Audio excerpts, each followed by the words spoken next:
You're listening to Shout for Libraries in Edmonton on CJSR.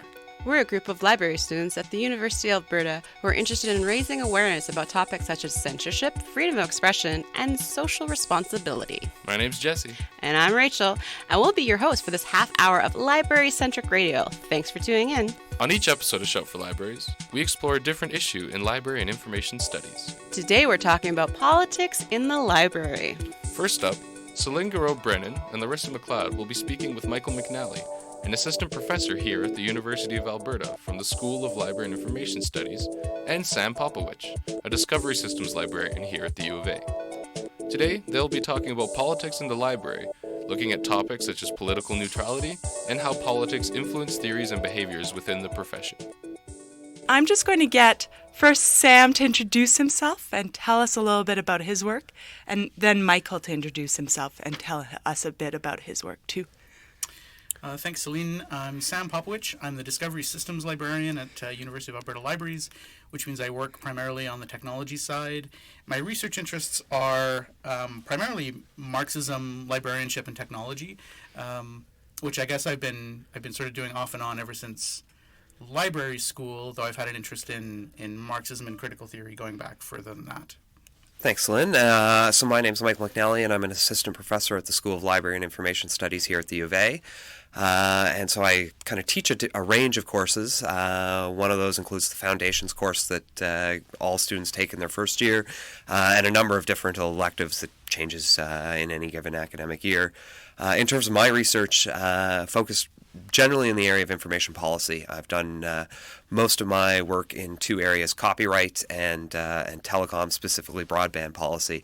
And much like Sam, a lot of critical theory influences much more strongly in the dissertation work I did, but still using various political economy frameworks in a lot of the broadband work I've been doing since. So a lot of LIS professionals or even students can sometimes get into the discussion about whether or not political neutrality is possible in libraries and in librarianship today. What are your thoughts on that? I'll jump at that. So I think neutrality certainly has an appeal to a element of LIS which really stresses professionalism. So we often see the ideas of professionalism linked with neutrality. You go to your doctor, you hope he's a professional or she's a professional, and she's not going to recommend one brand of pharmaceuticals because she's getting money from that pharmaceutical company. No, we know that's not always the case. In terms of LIS, we see this kind of spectrum of some people thinking, I can go in, I can work for a library, academic or public, and I should be neutral. I think they feel that the institution itself inherently has some public good qualities, and that's a kind of traditional perspective, I think, for some. That, of course, has been kind of well critiqued, the argument being that neutrality is really an argument for the status quo, which in a North American context is a kind of capitalist democratic society. And so there's been a kind of push to realize that neutrality is a myth to some degree. And you see various theoretical perspectives being brought in. I mean, Gramsci and hegemony is perhaps one of the kind of most useful ways of thinking about this. That if you're just in favor of the status quo, that you're actually enhancing and entrenching existing power and social relations. So we certainly see a number of groups, individuals, really pushing against neutrality and saying it's not just enough to say the library is good, people can come, they can get resources, etc. We have to do more to kind of constantly be challenging the trappings of neutrality and how it can kind of establish or further entrench the status quo. From a Marxist point of view, the real red flag around neutrality is that it's almost always unqualified, right? When people will talk about, and it seems to happen more rarely these days than it used to. When people do bring out the idea of libraries being neutral, the word neutral doesn't typically come along with a definition, doesn't typically come along with qualifiers or adjectives. It can be defined, and if you hunt in the literature, you can find definitions of what neutrality is supposed to be. But a lot of times it's thrown out there without any kind of qualification, which is usually a sign that there's something going on. Marxists are fond of the concept of reification, where relationships between people appear as objective relations between things. So even the way we phrase it, and we say libraries are neutral, rather than saying librarians or library workers are engaged in relationships with their communities, with structures of power, how does that connect to this idea of these objective things being neutral within society? And certainly, as Michael said, there's a lot of critique around those things coming from various points of view, and I think a Marxist point of view is a useful one, but there are many others. The other point that I'll add is I find that there's an interesting complicating tension in library work between a kind of technocratic view, which you can find most often in technical services, so cataloging, for example, where they'll talk about their work as being objective and almost scientific, right? That there are ways, there are procedures, there's a body of knowledge and a body of technique that can be used to maintain the neutrality of the work that they do. That's become heavily critiqued over the last little while, especially in the area of Library of Congress subject headings, which are held up as this kind of objective model of the way the world works, but in fact build in all of these biases and points of view and inequalities that, as Michael said, we end up simply replicating in the work that we do. Other areas of librarianship, public service, I think, and especially public service in a public library context, are a little more aware of the slipperiness of that idea. But I find that it has kind of a stronghold within technical services.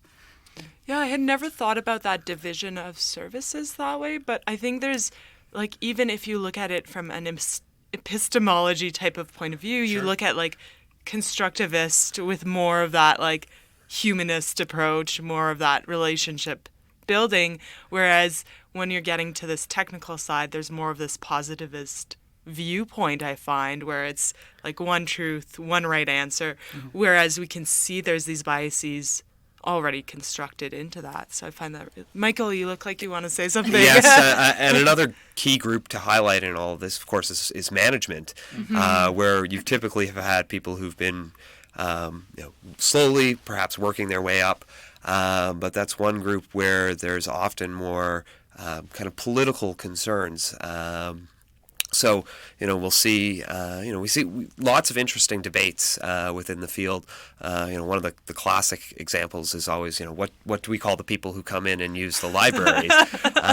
One of the things we've seen over the past 10 years, and EPL is a good example here in Edmonton, you're a customer, and there's, lots of good work done on, kind of fleshing out that argument. Does having customers necessarily mean that you're bringing in a corporate consumerist model and mentality? And I know, me personally, I certainly think that's true, that represents the kind of encroachment of market ideology into a public service. So we have lots of these different kind of examples of, where do we see different ideologies kind of working them out in what I think for most people who go into the library, they probably never think about, am I being called a patron or a user or a client or a customer? But at least within the discipline now, there's a lot more critical reflection on this. What I notice is that the mechanism by which a lot of those unconscious things become conscious and a lot of those unquestioned things start to be questioned is in labor struggles. So we can see with the Long Island University lockout that people who likely would never have considered themselves particularly radical finally found themselves in a very clear position with respect to the university administration. And a lot of the things, what we call patrons or users or customers is a good example. A lot of those things kind of get discussed in a non-urgent way in a lot of the talks that we have in librarianship, but become extremely urgent and extremely important when labor issues are on the table, for example. So it's an interesting process.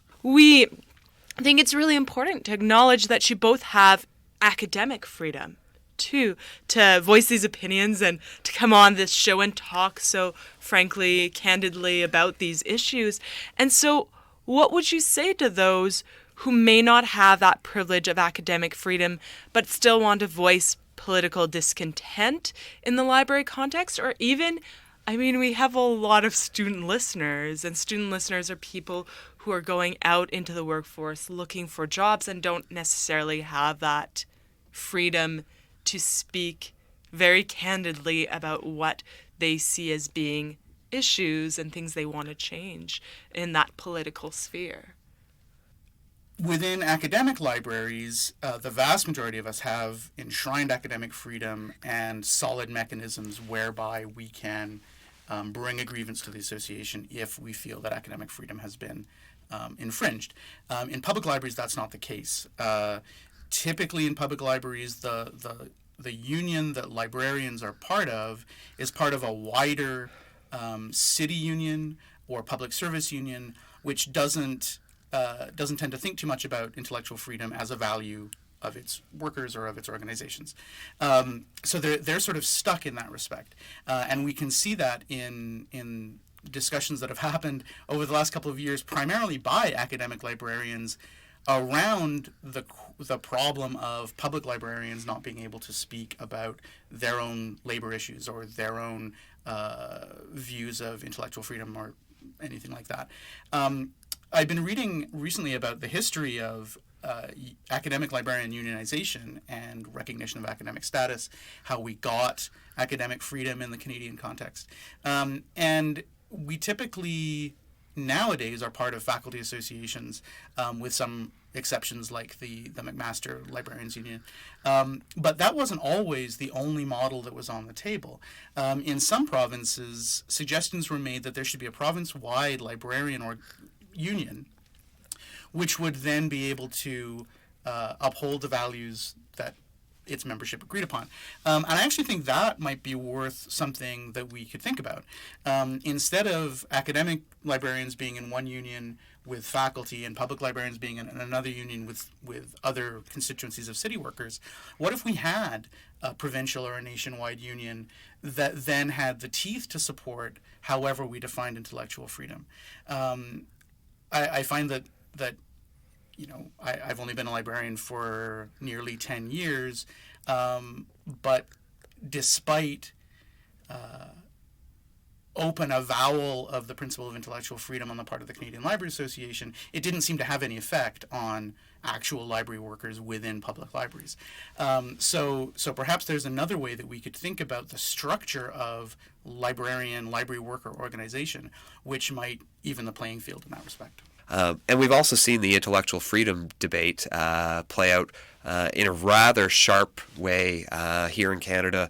I guess it was 2012, and not in the public or academic sector, but at Library and Archives Canada with their code of conduct, which I don't think draconian is an overstatement at all. I mean, they talked about going into classrooms as being a high-risk activity, and while we didn't see an entire amelioration of all the problematic elements of the code, there was a lot of work done to soften that code. And of course, it's important to note, too, that code was in part a response to the activism of Canadian archivists and their On to Ottawa trek to protest the cuts to the National Archival Development Program. So, really kind of looking at these issues and recognizing that tension between how much do we as individuals identify with the library as a whole versus as librarians specifically on the labor and work side of things. I think most people would agree some of the policy changes and decisions that were made by the Harper government were very challenging for libraries and archives. In the new Trudeau era, do you guys feel that there has been changes? And if so, what? You have the facts. So. Yes. Well, I have yet to see the photo of Trudeau going through the dumpsters of the Fisheries and Oceans libraries, pulling out the books. So yeah, I mean, under the Harper government, there were any number of problematic changes. So there were the cuts at LAC and the Code of Conduct, and all kinds of other problems at LAC. We had the 16 consolidated or closed federal libraries. We had the kind of very quiet disappearance of about half of the Government of Canada's web content. So there were no shortage of kind of issues. In terms of what the new government has done, I think there's a few things you can point to and say, well, there's some discussion at this point. So they have very clearly flagged access to information reform as a topic. All parties in opposition like to talk about that. No governing parties really like to see that through. So we'll see where that will likely take. There'll be some steps there. There's also a large Canadian content review coming out of the Heritage Department, which may have very varied implications for all kinds of sectors in Canada, including libraries. But I dug down. I went into the LAC, Library and Archives Canada, report on plans and priorities. And this is really where you could see what's actually planned. And looking at the 2016-17 document, which projects out to 2018-19, there's no growth in employment. And so employment is held stable, but there's no indication that they're going to reverse the cuts there. And the budget does shrink very slightly from 116 million to 113 million. So that's one place where you can say, very specifically, here's the numbers, here's the estimates. There isn't a dramatic reversal. And I think a number of the other Harper cuts or issues, the closed libraries, I have yet to see the evidence that we're going to reopen those. The disappearance of federal government web content, that's gone. It's not going to come back. I really appreciate your look at the Canadian context. I kind of want to push that worldwide. So I'm just wondering, for those concerned about this current political atmosphere in America, and to the lesser extent in Canada, what can we do to be engaged and create changes in library professions? That's a really interesting question, and it's one that I've been worrying about the last little while. Quite often, librarians or library workers who are interested in these things will tend to rely on the work that they know, assuming that the things that they're good at, annotated bibliographies, etc., by nature of being library work, therefore have a practical effect on countering tendencies that we see in the world. I don't see librarianship that way. I don't think it's this messianic profession that's going to change the world. I do think that the election of Donald Trump and the people that he's appointed to his cabinet sends a signal to big business and to the right wing, which pretty much the same thing, that it's open season on whatever they want to do. So the two big threats that I see right now are climate change and the rise of the right, both of which predominantly affect racial minorities in different respects, and from a library point of view, what we would call underserved populations. So a lot of new immigrants, the public libraries do a really good job trying to reach out to new immigrants to help them get acclimatized to wherever they're settling. We tend not to do such a great job around across the board, we tend not to do a great job around Indigenous peoples. There are exceptions to that, of course. EPL does some good work. A lot of the work done out of Winnipeg Public Library is really good. But I think that we're really going to have to think about what are the practical things that we can do to fight the rise of the right wing and to fight climate change some way or another. The most obvious way that I can see right now is supporting Indigenous activism against pipeline development, for example, which is already going on in the U.S., which is, I'm sure, about to come to Canada in the very near future, given the Prime Minister's approval of 2 new pipelines.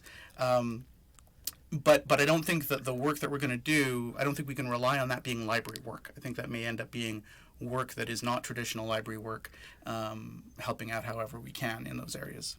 So in terms of what we can do more broadly, I mean the first thing is to get people to engage and to really do that in a critical manner. I mean, not just panic and think that this is the end of the world on January 20th.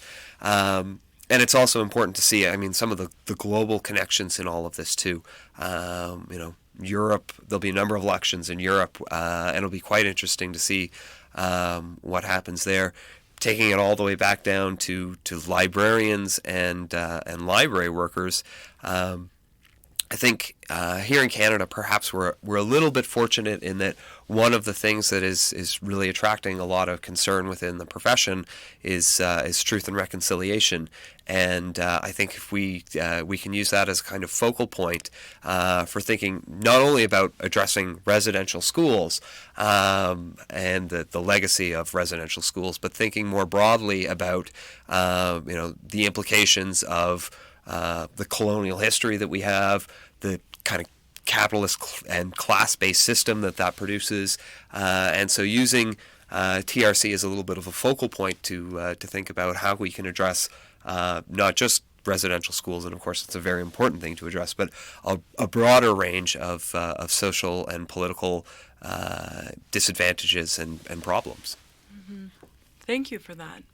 Well, we're coming to the end of our time with you today, and so we are going to ask you the question we've been asking all our guests on the show. The hardest question. The hardest question, that's right. Do you have anything you are reading right now, either related or not related to politics in the library, that you would recommend to our listeners? Or things you've recently read, too. It doesn't have to be right away. I guess the first thing I would say that I recommend that everybody go back and read Marx. There's a lot there. There's a lot to get out of it. But most recently, I've been reading a book that came out of Library Juice Press, I think, last year, called In Solidarity, edited by Jennifer Decker and Mary Kandyuk. And it's a collection of essays around the history and the practice of labor organizing of academic librarians. And it's been fascinating to get some of the background and context of the things that we're dealing with on a daily basis. I'll second the recommendation for In Solidarity and add, of course, at this time of year, the only thing I'm reading is term papers. But any really good ones you recommend? I'll specifically, if people are interested in the neutrality question, Robert Jensen wrote a paper in 2006 called The Myth of the Neutral Profession. Of course, it was on the reading list for the students this year, and it doesn't focus on librarianship at all, but it focuses on professions in general, and I think that's a really good argument. It's 10 years old, but it doesn't lose anything in terms of looking at neutrality. And if people want to get into to the original work, I always recommend Gramsci's Prison Notebooks. Mindful that the Selections is a good edited version of the 17 volumes he wrote while he was in prison. So Selections from the Prison Notebook. That was Michael and Sam in conversation with Celine Garreau-Brennan and Larissa McLeod discussing politics in the library. If you're just tuning in, you're listening to Shout for Libraries, a show about librarians and the issues that matter to them on CJSR. And politics impact more than just books. So let's go over to Lindsay Campbell for this month's film reviews. Hi, my name is Lindsay and this is the Shout for Libraries movie review. Since the topic this month is politics, I thought that I would talk about a very political box set of old movies. This box set is called the Controversial Classics box set. It was released in 2005 by Warner Home Video. The films in this box set range from 1932 to 1962, which is a very interesting period in Hollywood. In 1930, and it lasted through the late 60s, Hollywood implemented something called the Hays Code, and this was sort of a list of points of don'ts and be carefuls, of things that should not appear in film. These included things such as profanity and nudity, but also miscegenation, scenes of actual childbirth, and, of course, ridicule of the clergy. There were also many points on the list of things in which good taste should be emphasized, such as representing sympathy for criminals, sedition, the use of drugs, and of excessive or lustful kissing. But during the 1950s and the 60s, the codes started to decline. Otto Preminger is one director who notably violated the code repeatedly during the 1950s. So during the 50s, increasingly explicit material on film begins to appear. And this is part and parcel because of the import of liberal foreign content that's coming over to North America, as well as directors figuring out that they could challenge the code and that really, honestly, it wasn't very enforceable. And by the late 1960s, enforcement had become completely impossible and the code was completely abandoned. But, of course, something had to take its place. The MPAA, the Motion Picture Association of America, worked on a rating system that they implemented in the late 1960s. In 1966, Mike Nichols' Who's Afraid of Virginia Woolf was the first film to feature a rating, and it was given a rating of SMA for suggested for mature audiences. So part of this box set is that a lot of these films are very political, and a couple of them are social problem films. Possibly we could classify all of them as social problem films.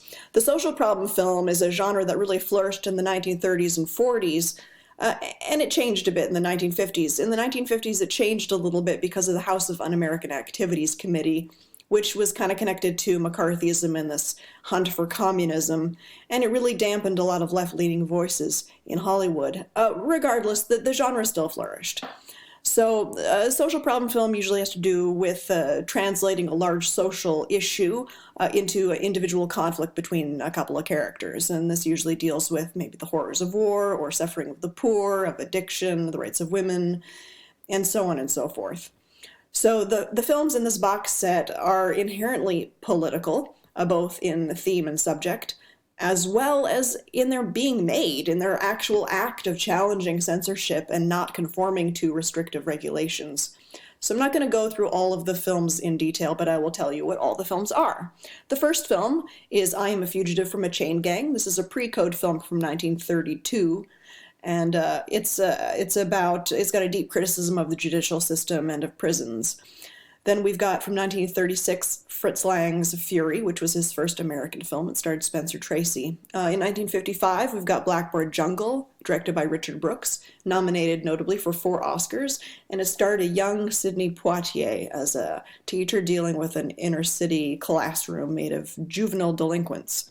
Also in 1955, we've got John Sturges' Bad Day at Black Rock, which won Spencer Tracy Best Actor at the 1955 Cannes Film Festival. My favorite film in the collection is A Face in the Crowd. This is a film from 1957 by Elia Kazan. Very relevant and timely even today. It holds up very well. This is a movie about a common man who's promoted to national fame and becomes this sort of TV idol. The Americanization of Emily is an anti-war political satire starring Julie Andrews from 1955. And I mentioned Otto Preminger before. His film Advise and Consent is in the box set. This is his 1962 film. It won the Palme d'Or at Cannes. And also, again, very relevant and timely. This is about a president who nominates a man for Secretary of State who's got a hidden past, and he's a shady dude. And it's about the sort of political circus that ensues. So this is a very relevant and timely box set all around. That was Lindsay Campbell and her review of the box set called Controversial Classics. And that's it for today's show. Thanks to our guests, Michael and Sam, as well as to all of our contributors, including Bulat Nugmanov, who composed our theme music. And don't forget to follow us on Twitter at Shout4Libraries. That's Shout and the number 4 Libraries. And also like us on Facebook. Once again, this has been Jesse.